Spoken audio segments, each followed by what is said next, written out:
All right, ladies and gentlemen, today we are going to be talking about text structure. And we've talked about this before, how you read fiction differently than you read nonfiction. And so it just helps you to understand and to look for that so that you can be like, okay, this is how I'm going to gear my brain. So here's kind of where we are with your piece, and we are on, I think, page 135. I've got my stuff covered up, so I'm not sure, but put it next in your notebook.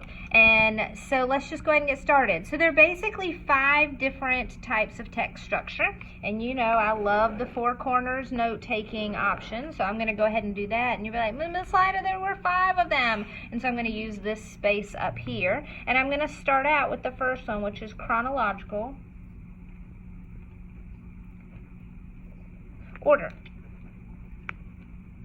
Okay, and chronological order is just that sequence of events. That's kind of a timeline, if you will, that this happened first, and this is what happened next, and this is what happened next. And so you've got this whole sequence of events, and so we're going to call that chronological order. And don't forget, here's your keyword. Remember, anytime you've done any Greek or Roman mythology, you've got Chronos, the Greek god of time. So I can't even say it, chronological order, Chronos, there's that root word. So that might be helpful to you.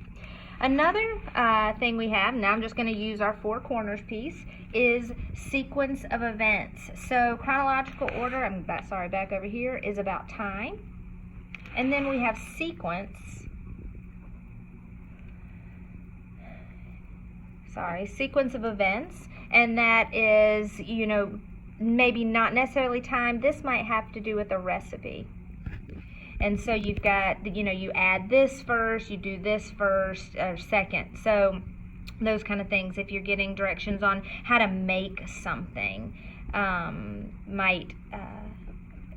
you would call it sequence of events. You are probably going to hear chronological order on the EOG.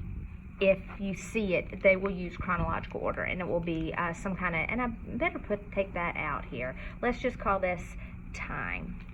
Okay, so here's time, and then sequence will be with your recipes or how to make something like peanut butter and jelly sandwich. So with directions. Order is important.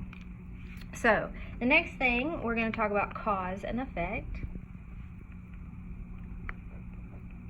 And typically with cause and effect, you have something that's happened, and you have, let me see if I can think about something that happened. So no food in the classroom, okay? And what caused that decision comes in here, and then what are the effects of that? And so you have your causes and your effects.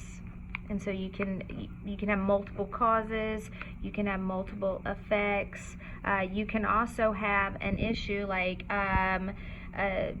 great growth on EOG.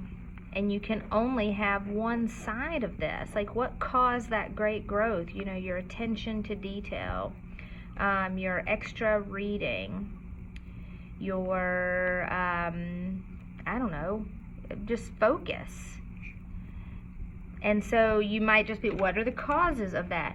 You could also have just, what are the effects of that growth? And it's the pride that you feel, and the continue, what are the effects to, I'm going to read all summer now, you know, whatever. But so you can have one side or the other side, or you can have both sides. So there's your cause and effect. Another thing is problem, solution.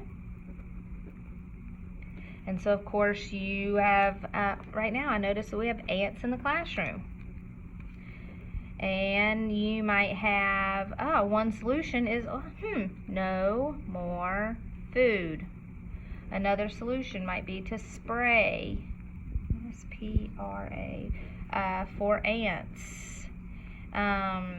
Another solution is to, I don't know, wipe things down. So here's our problem, ants in the classroom, and here are all our solutions. So that's problem solution. And the last one, I may do one more, is compare and contrast. Now this is where you're going to see that double bubble, where you might have, you might be comparing Alice, that's that poem we did, to The Road Not Taken. You remember that was one of the videos for last week. And so you have A, B, C, and D because you are comparing. And sometimes you only see compare because obviously if you're comparing, you're showing how not only are they the same, but how they are different.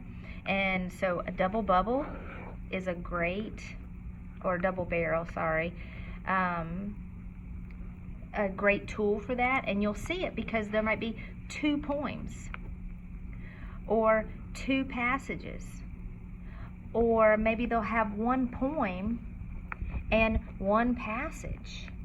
So there's a variety of different ways you'll see it, but you'll see that the questions are geared toward both of them at the same time. And then one last one I'm just going to put down here at the very bottom is question and then answer. And this I have seen, and I just thought about this because they'll have it'll be in different headings. So you might see the question here,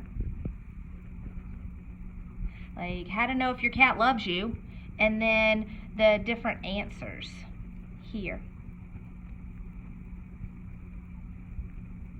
All right. So ladies and gentlemen, I hope this is helpful. Remember, text structure is really helpful because it helps your brain focus on what it needs to do. We already know that you read fiction a lot differently than you read nonfiction. Use what you know to create success for yourself on this test. I hope you have a great day. Love you. See you later. Bye.